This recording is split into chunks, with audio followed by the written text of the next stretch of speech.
Soyez bénis dans le nom de Jésus. Que la paix du Seigneur soit sur votre vie. Que la grâce et la bonté de l'Éternel vous localisent au nom de Jésus.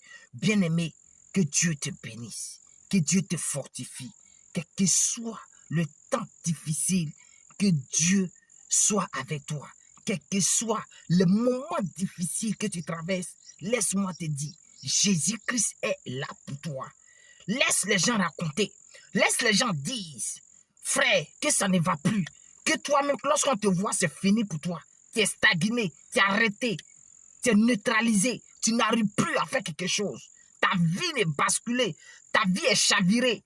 Tu ne sais pas où tu as parti. Laisse-moi te dire, Jésus-Christ est la solution. Quand on va finir de lire ce texte, quand il a fini de prêcher la parole qui va te faire du bien, la parole vivante qui marche avec toi. Et lorsque tu écoutes cette parole, elle va changer ta vie, elle va transformer ta vie. Laisse-moi te dire, Jésus-Christ a la solution pour toi. Oui, frère, laisse-moi te dire, aujourd'hui mon thème, prends courage, mon enfant, tes péchés te sont pardonnés. Prends courage, mon enfant, tes péchés te sont pardonnés. On est dans Matthieu 9, verset 1. La Bible dit, Jésus-Christ étant monté dans une barque, traversa la mer et alla dans sa ville. Et voici, on lui amena un paralytique couché sur un lit. Jésus, voyant leur foi, dit au paralytique, prends courage, mon enfant, tes péchés te sont pardonnés. C'est quoi quelques scribes dit au-dedans d'eux, cet homme blasphème. Et Jésus, connaissant les pensées, dit, pourquoi avez-vous de mauvaises pensées? Car lequel est le plus aisé de dire, tes péchés sont pardonnés, ou de dire, lève-toi et marche. Or, afin que vous sachiez que le Fils de l'homme a sur la terre le pouvoir de pardonner les péchés. Lève-toi, dit-il au paralytique, prends ton lit et va dans ta maison. Et il se leva et s'en alla dans sa maison. Quand la foule vit cela, elle fut saisie de crainte et elle a glorifié Dieu qui a donné aux hommes de tels pouvoirs. Rika là-bas. Bien-aimé, ce message va transformer ta vie. Ce message va changer ta vie. Parce que ce thème, ça t'appartient. Ce thème t'appartient. Frère, le problème que le paralytique avait, c'est ce que tu as présentement. Frère, la Bible dit Jésus-Christ est descendu, est monté dans la barque. Et lorsqu'il montait dans la barque, et voici, on l'a mené un paralytique couché sur un lit. Regarde. Et la Bible dit, Jésus-Christ voyant les foi, dit au paralytique, prends courage mon enfant, tes péchés te sont pardonnés. Cet homme était couché sur un lit, paralysé depuis longtemps. Et la Bible dit, Jésus-Christ, lorsqu'il est monté dans la barque, il est entré dans sa ville. Quelques jours après, il était assis et il y avait du monde. Et les hommes ont vu ce paralytique dans sa maison depuis longtemps. Il souffrait. Il ne peut pas marcher. Parce qu'un paralytique, c'est celui qui est paralysé. Et l'homme qui est paralysé, c'est celui qui est arrêté, qui est stagné, qui est neutralisé, qui ne peut pas bouger. Il ne peut rien faire. Il est dans ses quatre murs, il ne peut rien faire. Il est dans sa maison, il ne peut rien faire. Et la Bible dit, les hommes l'ont transporté parce qu'ils avaient la foi que Jésus-Christ passait par là. Que Jésus-Christ était dans un coin. Il est là prêcher, il est là donner les enseignements. Les hommes ont pris cet homme qui souffrait. Les hommes ont pris cet homme qui avait des problèmes spirituels et physiques, qui ne pouvait rien faire dans sa vie. Il ne pouvait pas manger. Il n'avait pas de frère, il n'avait pas de soeur. Parce que la Bible dit qu'il était seul. Les gens l'ont transporté pour l'envoyer. Mais lorsque les gens l'ont transporté pour l'envoyer, la Bible dit, Jésus-Christ n'a pas regardé cet homme qui était couché. Jésus-Christ a regardé le foi des gens qui ont transporté ce monsieur-là, chercher les petites routes pour pouvoir amener ce Jésus. Et Jésus-Christ voit. Il dit, voyant la foi. la foi des hommes, ceux qui ont transporté les hommes croyaient, ils savaient que lorsqu'ils vont croiser Jésus, que cet homme-là, il va se lever. Parce que dans Hébreu 11, la foi est une ferme assurance des choses qu'on espère. Une démonstration de celles qu'on ne voit pas. Bien-aimés, ces hommes-là ont vu ce malade, cet homme paralytique, depuis longtemps. Ils ont transporté cet homme pour envoyer ça, c'est Jésus.